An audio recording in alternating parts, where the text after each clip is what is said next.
চাকরির টোপ দিয়ে ইন্টারনেটে ফাঁদ পেতে প্রতারণার অভিযোগ, 4 জনকে গ্রেফতার করল দক্ষিণেশ্বর থানার পুলিশ। ধৃতদের থেকে উদ্ধার হয়েছে 2টি ল্যাপটপ, একাধিক মোবাইল ফোন সহ বেশ কিছু নথি। পুলিশ সূত্রে এমনটাই জানা যাচ্ছে। দক্ষিণেশ্বরে একটি বাড়ি থেকে অপারেশন চালাতো এই প্রতারণা চক্র, যেটা অভিযোগ উত্তর 24 পরগনা, হুগলি, হাওড়া সহ বিভিন্ন এলাকায় ইন্টারনেটে ব্যাংকে চাকরির বিজ্ঞাপন দিত প্রতারকরা। আরও অভিযোগ, ইন্টারভিউতে অসফল চাকরি প্রার্থীদের বলা হতো 9,000 টাকার ক্র্যাশ কোর্স করলেই চাকরি নিশ্চিত। এভাবে বহু চাকরি প্রার্থীর কাছ থেকে 9,000 টাকা করে আত্মসাতের অভিযোগে ওই প্রতারণা চক্রের বিরুদ্ধে আর কারা এই চক্রের সঙ্গে জড়িত তার সন্ধান চালাচ্ছে দক্ষিণেশ্বর থানার পুলিশ।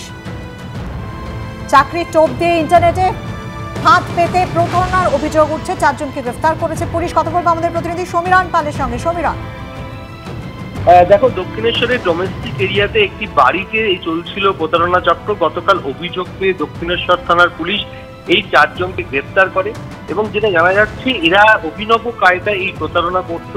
ইন্টারনেটের মাধ্যমে বিভিন্ন রকম সাইটে তারা বিজ্ঞাপন দিত যে ব্যাংকে চাকরির বিজ্ঞাপন, এবং সেখানে বলা হতো যে দ্রুত চাকরি পাবে তারা, এবং তারা যেন ওয়াক ইন ইন্টারভিউতে আসেন এবং সাক্ষাৎকারের মাধ্যমেই চাকরি দেওয়া হবে।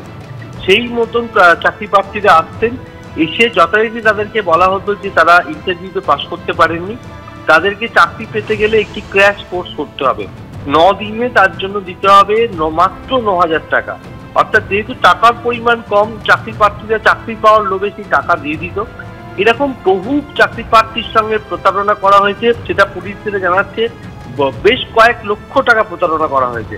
এবং সেই অভিযোগ পেয়ে কালকে দক্ষিণেশ্বর থানার পুলিশ অরিজিৎ চৌধুরী, যার বাড়ি দোহারিয়া গঙ্গানগর, এবং তার পাশাপাশি প্রসেনজিৎ সাহা, যার বাড়ি হচ্ছে শ্রীরামপুর হুগলি, এবং ঋত্বিক ভদ্র, যার বাড়ি হচ্ছে মাথারাঙ্গি নীলগঞ্জ উত্তর 24 পরগনা, এবং অরিজিৎ ভারতী, যার বাড়ি হচ্ছে বালি এলাকায়, অর্থাৎ হাওড়া, উত্তর 24 পরগনা এবং কলকাতা, হুগলি, বিভিন্ন জায়গায় এই ধরনের যারা রয়েছেন তারা এই সংস্থা তৈরি করেছেন, এবং তাদের মধ্যে একজন সংস্থার মাথাও রয়েছে। এবং পুলিশ যেটা মনে করছে এদের সঙ্গে আরো কয়েকজন যুক্ত আছে। তাদের খোঁজ পাওয়ার জন্য আজকে তাদেরকে ব্যারাকপুর মহকুমা আদালতে পেশ করা হবে, এবং আদালতের কাছে নিজেদের হেফাজতে চেয়ে আবেদন জানাবে পুলিশ যে এই আন্তঃজেলা যে চাকরি দেওয়ার নাম করে প্রতারণা চক্র সক্রিয়, সেই তাদের বাকিদের গ্রেফতারের জন্য। এবং ইতিমধ্যেই 2টি ল্যাপটপ, বেশ কয়েকটি মোবাইল ফোন এবং নথি উদ্ধার করেছে। অনেক ধন্যবাদ সমীরণ তোমাকে। দেশ জুড়ে পালিত হচ্ছে 75তম প্রজাতন্ত্র দিবস। কড়া নিরাপত্তা রয়েছে দিল্লিতে। প্যারেড রুটে মোতায়েন থাকবে 8,000 জওয়ান। গোটা এলাকা মোড়া থাকবে 1,000 সিসিটিভি ক্যামেরায়। প্রজাতন্ত্র দিবসের অনুষ্ঠানে থাকবেন রাষ্ট্রপতি দ্রৌপদী মুর্মু, প্রধানমন্ত্রী নরেন্দ্র মোদী। সকাল 10:30 নাগাদ রাজধানীর কর্তব্য পথে শুরু হবে কুচকাওয়াজের অনুষ্ঠান। সকাল 10:05 ন্যাশনাল ওয়ার মেমোরিয়ালে শহীদ সেনানীদের প্রতি শ্রদ্ধা নিবেদন করবেন প্রধানমন্ত্রী নরেন্দ্র মোদী। সকাল 10:22 কর্তব্য পথে পৌঁছবেন প্রধানমন্ত্রী। সকাল 10:25 কর্তব্য পথে পৌঁছবেন উপরাষ্ট্রপতি জগদীপ ধনখড়। সকাল 10:27 অনুষ্ঠান স্থলে পৌঁছবেন রাষ্ট্রপতি দ্রৌপদী মুর্মু। তার সঙ্গে থাকবেন এবারের প্রজাতন্ত্র দিবসের প্রধান অতিথি ফ্রান্সের প্রেসিডেন্ট ইমানুয়েল ম্যাক্রঁ। সকাল 10:30 নাগাদ রাজধানীর কর্তব্য পথে শুরু হবে কুচকাওয়াজের অনুষ্ঠান। বিজয় চক থেকে শুরু হয়ে লালকেল্লা ময়দানের দিকে এগোবে প্যারেড।